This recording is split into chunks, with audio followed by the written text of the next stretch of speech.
नमस्कार, स्वागत है आपका। आप देख रहे हैं खबर उत्तराखंड। मैं हूं आपके साथ अनाया शर्मा। शुरुआत करेंगे खबरों की विस्तार से। बीजेपी शीर्ष नेतृत्व के निर्देश पर गांव चलो अभियान के निमित्त विधायक शिव अरोड़ा भी प्रवासी कार्यकर्ता के रूप में बूथ नंबर 94 भदैपुरा पहुंचे। इस दौरान उन्होंने बूथ कमेटी के साथ की बैठक की और इस दौरान विधायक शिव अरोड़ा ने पैदल चलकर केंद्र सरकार की योजनाओं के पत्रक बांटकर आम जनता को सरकार की जन कल्याणकारी योजनाओं की जानकारी दी।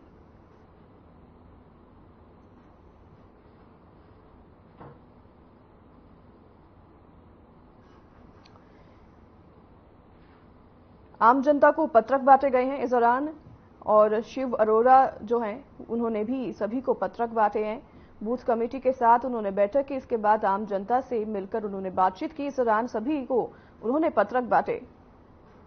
शिव अरोड़ा को आप देख रहे हैं तस्वीरों में, जो भदैपुर पहुंचे और उन्होंने बूथ कमेटी के साथ बैठक की। आपको बता दें, बूथ नंबर 94 से उन्होंने बैठक की और सभी को पत्रक बांटे।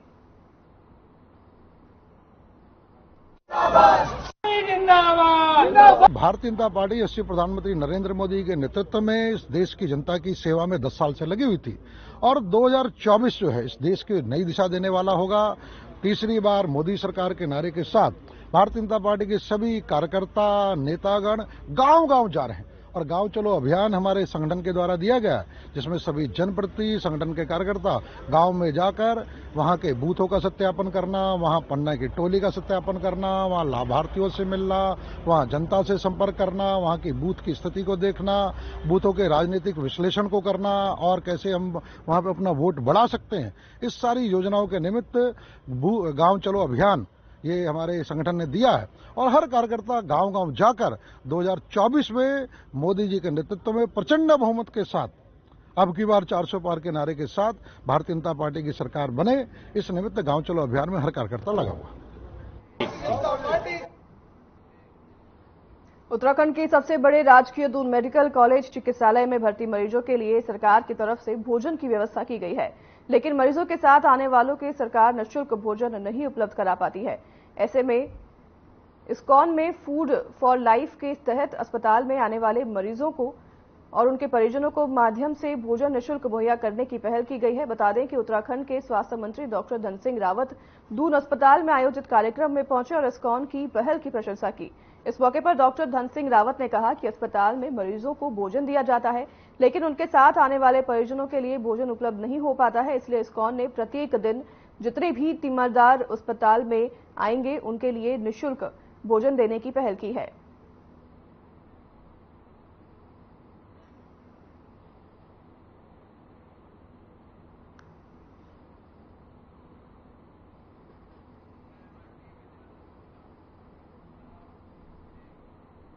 पंद्रह जनवरी से 14 फरवरी तक उत्तराखंड परिवहन विभाग द्वारा राष्ट्रीय सड़क सुरक्षा माह के चलते स्कूलों और अन्य शैक्षिक संस्थाओं में विशेष अभियान चलाया जा रहा है, जिसमें छात्र छात्राओं को सड़क सुरक्षा और यातायात के नियमों के बारे में जानकारी दी जा रही है।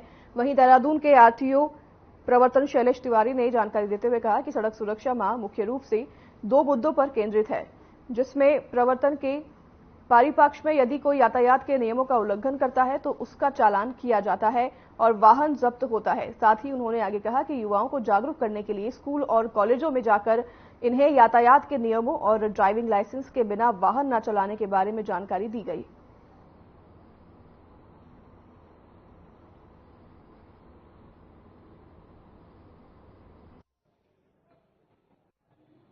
अभी रोड सेफ्टी मंथ मनाया जा रहा है, 1 महीने का इस बार मंथ हमारा है। कल 14 तारीख को इसका समापन होना है। इस मंथ में हम लोगों ने जो परिवहन विभाग हमारा है विभिन्न प्रोग्राम आयोजित कर रहा है। हमारा 2 तरीके का फोकस है। फर्स्ट है इन्फोर्समेंट, अगर कोई नियम कानून का उल्लंघन करता है तो उसका चालान करते हैं, गाड़ी सीज करते हैं। इन्फोर्समेंट हमारा पहला पार्ट है। सेकेंड जो मेजर पार्ट है रोड सेफ्टी मंथ में, ये जागरूकता का पार्ट है। इसमें हम लोग यूथ को शामिल कर रहे हैं, स्कूलों में जा रहे हैं, कॉलेजों में जा रहे हैं और टीचर्स से भी बात कर रहे हैं, प्रिंसिपल से भी हमारी वार्ता हो रही है। और इसमें हम लोग रोड ट्रैफिक के बारे में लोगों को बताते हैं कि ड्राइविंग लाइसेंस के बगैर ड्राइव मत करो, गाड़ी रजिस्टर्ड होना चाहिए, रैश ड्राइविंग नहीं करना है, ओवर स्पीडिंग नहीं करना है, वाहन चलाते समय मोबाइल का प्रयोग नहीं करना है, ड्रंक एंड ड्राइव नहीं करना है। तो इन सब चीज़ों के बारे में हम लोग बताते हैं। आज भी हम लोगों ने एक प्रोग्राम किया है, ये केंद्रीय विद्यालय सालावाला में बहुत अच्छा प्रोग्राम रहा। वहाँ हम लोगों ने क्विज करवाया, वहाँ अवार्ड भी दिए हमने और एक पेंटिंग कॉम्पिटिशन भी हमारे द्वारा आयोजित किया गया था।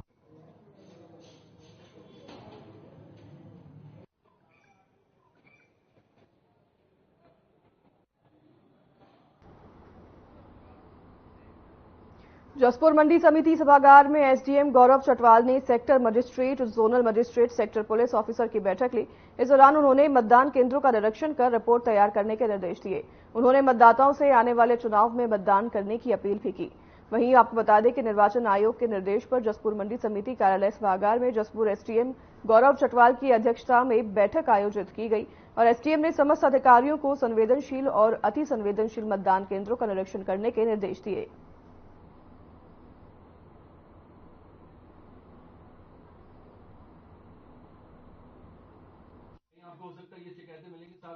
तो चुनाव से पूर्व जो होता है एक एक्सरसाइज होती है जिसमें सेक्टर मजिस्ट्रेट द्वारा जो है और सेक्टर पुलिस ऑफिसर द्वारा जो है बूथ्स का भ्रमण किया जाता है, जो पोलिंग बूथ्स होते हैं, और वहां पे वल्नरेबिलिटी की मैपिंग की जाती है, वल्नरेबल एरियाज की पहचान की जाती है, जिसमें ऐसे लोगों को चिन्हित किया जाता है जो जिनको वोट देने से रोका जा सके या उनको प्रलोभन दिया जाए या वहां पे कोई ऐसे अपराध हुए जिससे चुनाव प्रभावित हो सकता हो या कोई चुनावी संबंधी पिछले चुनावों में ऐसे कोई अपराध हुए, तो ऐसी जगह को, ऐसे पॉकेट्स को, ऐसे लोगों को, ऐसे ग्रुप्स को चिन्हित करना ताकि जो है आने वाले इलेक्शंस में वो लोग कुछ जो कमजोर तबका है या जो ऐसा वल्नरेबल एरिया है वहां पे वो वोट डाल सकें भयमुक्त होकर, और ऐसे लोग जो उनके इस तरह की चीजें करते हैं उन लोगों के खिलाफ भी कार्रवाई हो सके। उसकी चीज की एक सर्टेन फॉर्मेट्स होते हैं जिसको VM2 VM3 बोला जाता है, उस पर जो है सेक्टर मजिस्ट्रेट द्वारा और सेक्टर पुलिस ऑफिसर द्वारा संयुक्त रूप से वो भर के हमको दिए जाएंगे। उसमें फिर हम उसको देखेंगे कि जो अगर ये ऐसे वहां पे ऐसे व्यक्ति हैं जो चुनाव को प्रभावित कर सकते हैं या कोई ऐसी हरकतें कर रहे हैं जिससे चुनाव प्रभावित हो सकता है, और उनके खिलाफ जो भी आपको ये सोचना भी मतलब हमारे से रिलेटेड है कि आप लोग को आपको वैसा हमारा नाम नहीं आया, अगर किसी देखिए। इसी बीच रुकेंगे छोटे से ब्रेक के लिए, जारी रखेंगे खबरों का सिलसिला ब्रेक के बाद।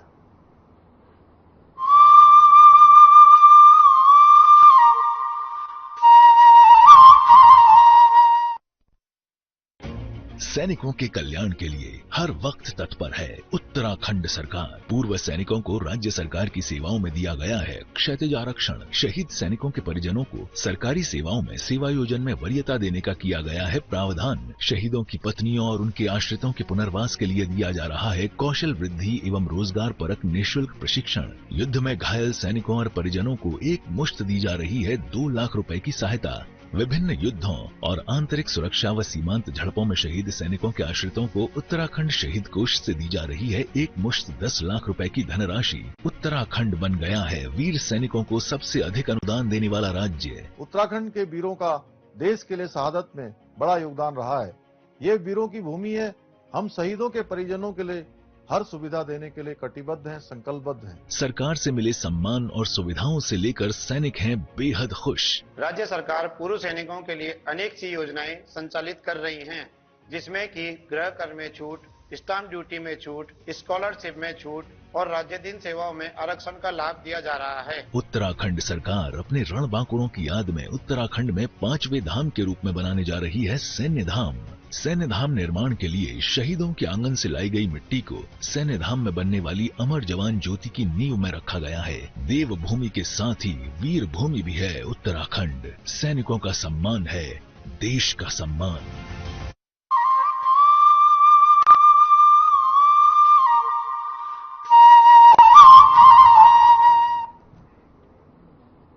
स्वागत है आपका एक बार फिर। ब्रेक के बाद रुख करेंगे खबरों की ओर। गोविंद वल्लभ पंत कृषि और प्रौद्योगिक विश्वविद्यालय की मौसम विभाग ने मौसम के पूर्वानुमान को लेकर जानकारी दी है। बता रहे हैं कि जीवी पंत विवि के शोध निदेशक और मौसम विशेषज्ञ डॉक्टर AS नैन ने बताया कि इस बार के मौसम का पैटर्न पहले की तुलना में बिल्कुल अलग रहा है। इस बार ठंड देर से आई और देर तक रही है। बता दें कि मैदानी इलाकों के लिए भी मौसम विभाग से जानकारी दी है कि यहां बादल छाए रहेंगे, लेकिन बारिश पड़ने की कोई भी संभावना नहीं है। कुछ जगहों पर हल्की बूंदाबांदी हो सकती है और उच्च पर्वतीय क्षेत्रों में बारिश के साथ साथ बर्फ पड़ने की भी संभावना है।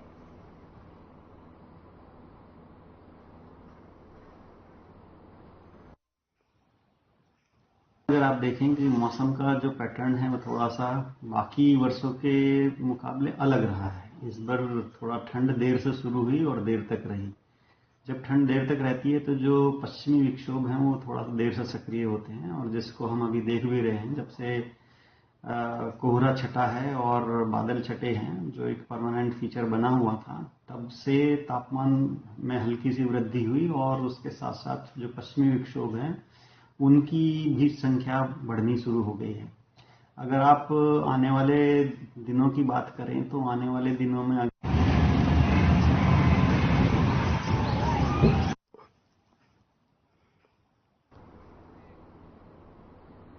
केंद्रीय मंत्री नितिन गडकरी का पंतनगर एयरपोर्ट पर खराब हो गया और तकनीकी खराबी के चलते नितिन गडकरी रुद्रपुर से टनकपुर के लिए दूसरे हेलीकॉप्टर से रवाना हुए। दरअसल केंद्रीय परिवहन मंत्री नितिन गडकरी विभिन्न योजनाओं के लोकार्पण और शिलान्यास के लिए टनकपुर दौरे पर हैं और आपको बता दें कि केंद्रीय मंत्री दिल्ली से जिस हेलीकॉप्टर से पंतनगर एयरपोर्ट पहुंचे थे उसमें तकनीकी खराबी आ गई और अनंत फानन में डीएम उदय राज सिंह, एसएसपी मंजुनाथ समेत तमाम अधिकारी पंतनगर एयरपोर्ट पहुंचे।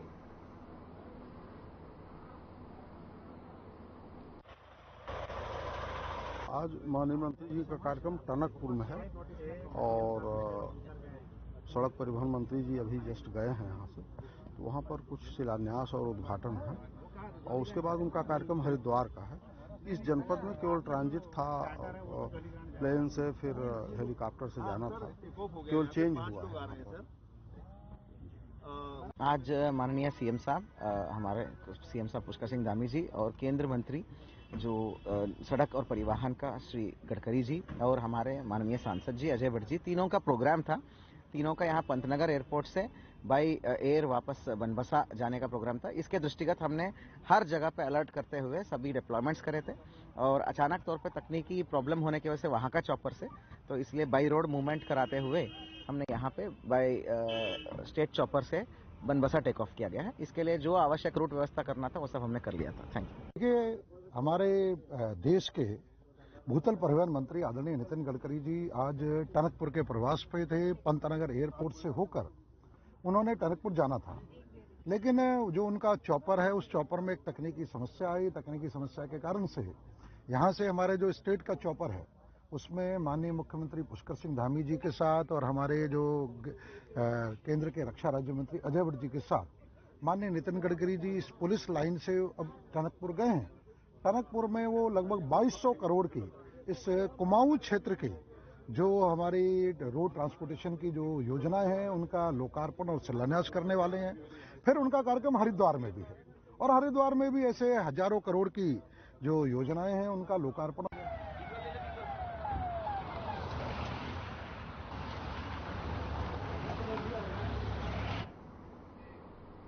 देहरादून के पुलिस कप्तान अजय सिंह अचानक रायवाला थाना पहुंचे। इस दौरान उन्होंने रायवाला थाने का निरीक्षण कर तमाम व्यवस्थाओं को देखा और बता दें कि उन्होंने क्राइम को लेकर थाना प्रभारी निरीक्षक से फीडबैक भी लिए। थाने में अभिलेखों को चेक करने के बाद पुलिस टीम को कई निर्देश भी दिए।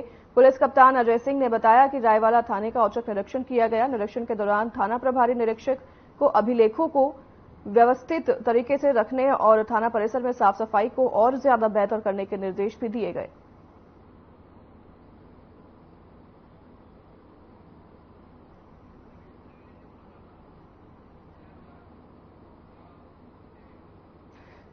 एक छोटे से ब्रेक के लिए, लौटेंगे आपके पास इस ब्रेक के बाद।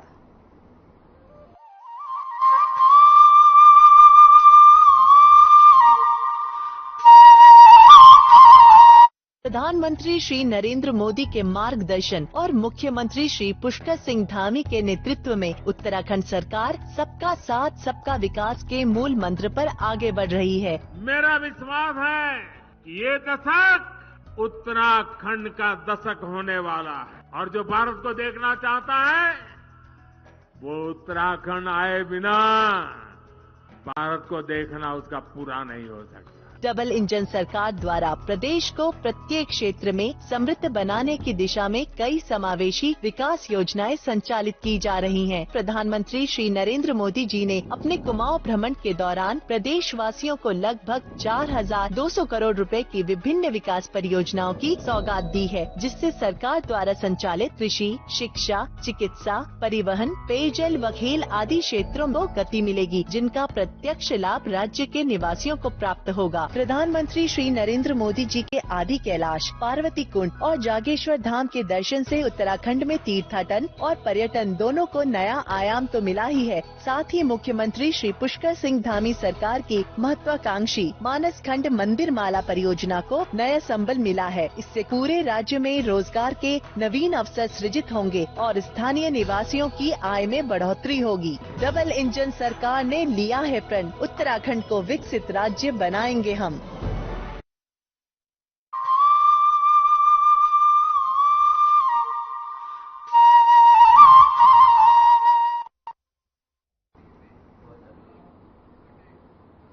स्वागत है आपका एक बार फिर। ब्रेक के बाद रुख करेंगे खबरों की ओर। आगामी लोकसभा चुनाव 2024 की तैयारियां बीजेपी ने तेज कर दी है, जिसको लेकर अल्मोड़ा लोकसभा के जिले और मंडलों के पदाधिकारियों ने लाभार्थी संपर्क अभियान को लेकर एक महत्वपूर्ण बैठक अल्मोड़ा के लोकसभा कार्यालय में की, जिसमें अल्मोड़ा लोकसभा के प्रभारी सुरेश भट्ट सहित प्रदेश और जनपदों के पदाधिकारियों द्वारा भागीदारी की गई।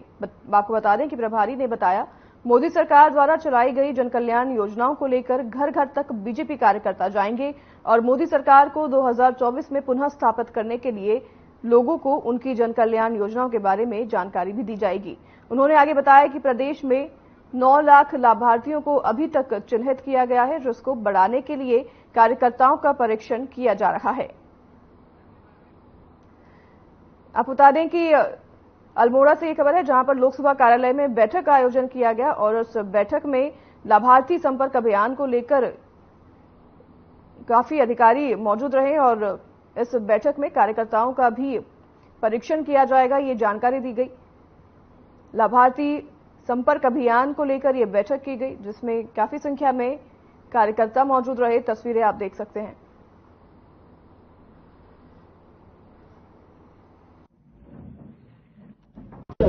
आज अल्मोड़ा लोकसभा की लाभार्थी संपर्क अभियान की कार्यशाला है।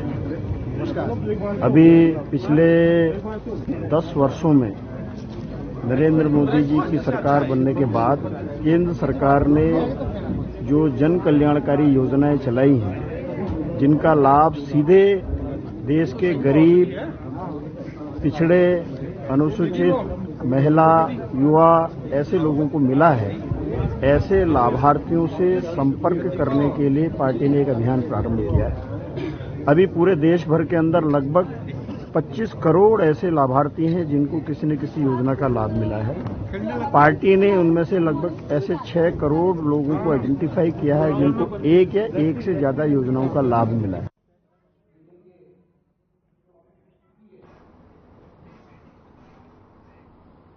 अल्मोड़ा में मुख्य चुनाव आयुक्त बीवीआर पुरुषोत्तम ने आज 2024 के लोकसभा चुनाव की तैयारियों को लेकर बागेश्वर, चंपावत, पिथौरागढ़ के जिलाधिकारियों और पुलिस कप्तानों के साथ चुनाव की तैयारियों की समीक्षा बैठक की, जिसमें उन्होंने मतदान बढ़ाने को लेकर सभी को निर्देश दिए। सभी जिलों के अधिकारियों ने तैयारियों का निरीक्षण किया और लोकसभा में भी इस बार 13,35,000 मतदाता रजिस्टर्ड हैं।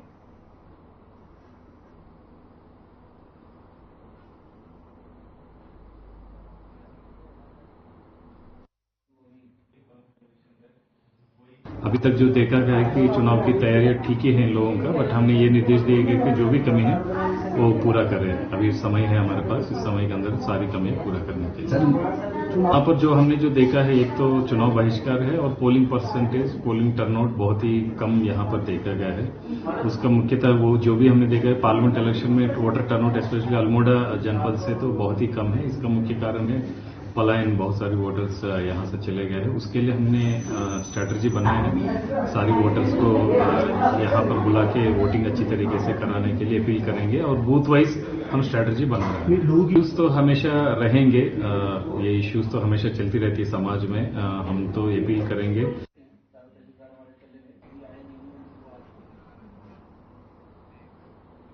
जनपद उधम सिंह नगर में कोतवाली क्षेत्र के अंतर्गत आगामी लोकसभा सामान्य निर्वाचन के धरपकड़ अभियान चलाए जा रहे हैं।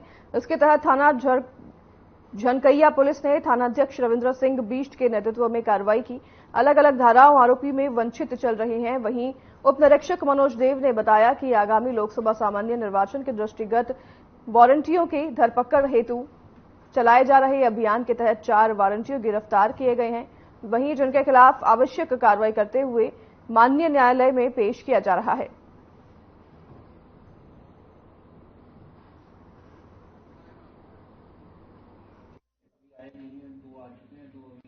निर्वाचन के सामान्य निर्वाचन के संबंध में माननीय वरिष्ठ पुलिस अधीक्षक महोदय द्वारा चलाए गए अभियान के तहत हम थाना झंझरिया पुलिस द्वारा आज 4 वारंटी माननीय न्यायालय के आदेशानुसार गिरफ्तार किया गया है उनको, और आज माननीय न्यायालय के समक्ष उन्हें प्रस्तुत किया जा रहा है।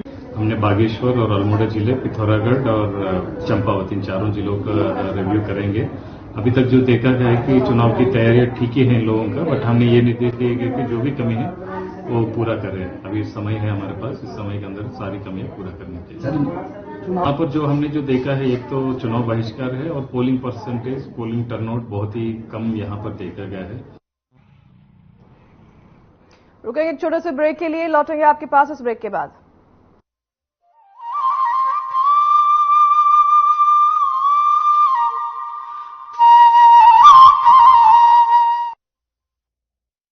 प्रधानमंत्री श्री नरेंद्र मोदी के मार्गदर्शन और मुख्यमंत्री श्री पुष्कर सिंह धामी के अथक प्रयासों से देवभूमि उत्तराखंड में रेल कनेक्टिविटी के क्षेत्र में अभूतपूर्व कार्य हो रहा है, जिसके परिणाम स्वरूप प्रदेश में पर्यटन, उद्योग और अन्य व्यापारिक गतिविधियों में तीव्र गति से विकास होगा। प्रधानमंत्री श्री नरेंद्र मोदी ने देहरादून से दिल्ली तक चलने वाली वंदे भारत एक्सप्रेस का उद्घाटन किया। साथ ही उत्तराखंड के सभी रेल नेटवर्कों का विद्युतीकरण का कार्य 100% पूरा हो गया है। प्रदेश में रेल नेटवर्क को मजबूत करने के लिए लगभग 16,000 करोड़ की लागत वाली ऋषिकेश कर्णप्रयाग रेल परियोजना पर भी तेजी से काम चल रहा है। अमृत भारत रेलवे स्टेशन योजना से हर्रावाला रेलवे स्टेशन का 30 करोड़ रुपए, रुड़की रेलवे स्टेशन का 29 करोड़ रुपए और लाल कुआं रेलवे स्टेशन का 23 करोड़ रुपए से कायाकल्प किया जा रहा है। कुमाऊं के पहाड़ी इलाकों को जोड़ने वाली टनकपुर बागेश्वर रेल लाइन का निर्माण कार्य जल्द शुरू होगा। डोईवाला से गंगोत्री यमुनोत्री रेल लाइन के सर्वे पर भी सहमति दी जा चुकी है। रेलवे ने बजट 2023-24 में उत्तराखंड को 5,004 करोड़ रुपए की सौगात दी है। इसमें हरिद्वार और देहरादून रेलवे स्टेशनों को विश्व स्तरीय सुविधाओं से लैस करते हुए इनके प्लेटफॉर्म के ऊपर रूफटॉप का निर्माण किया जाएगा। मजबूत रेल नेटवर्क बन रहा है प्रगति और आधुनिकता का प्रमाण। डबल इंजन सरकार कर रही है सशक्त उत्तराखंड का निर्माण।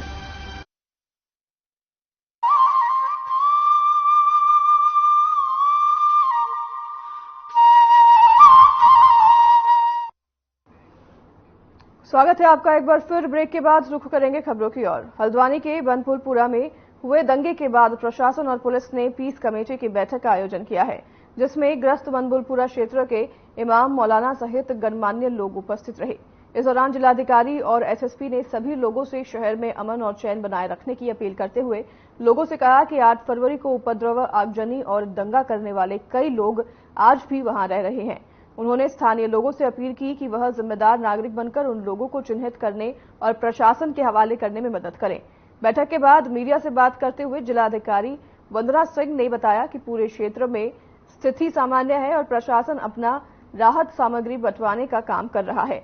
वहीं एसएसपी ने कहा कि हालात नियंत्रण में है, दंगाइयों ने चिन्हितकरण के साथ उनकी गिरफ्तारी की जा रही है।